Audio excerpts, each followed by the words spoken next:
خبر خوب برای همه عزیزانی که صفحات من رو در شبکه‌های اجتماعی دنبال میکنن.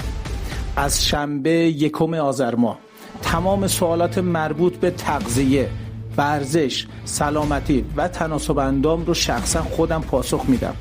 در ضمن لطفاً به پست ها هم توجه کنید و سوالات مربوط به هر پست رو همونجا در بخش کامنت ها بنویسید تا بتونم تخصصی تر و دقیق تر پاسخ بدم.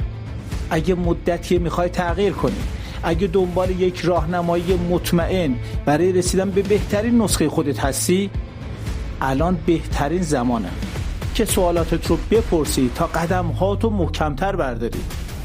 اکبر اکبری هستم به عنوان کارشناس تغذیه و مربی تیم ملی. اینجا هستم تا کمکت کنم سالمتر، قویتر، متناسبتر و آگاهتر مسیرت رو ادامه بدی.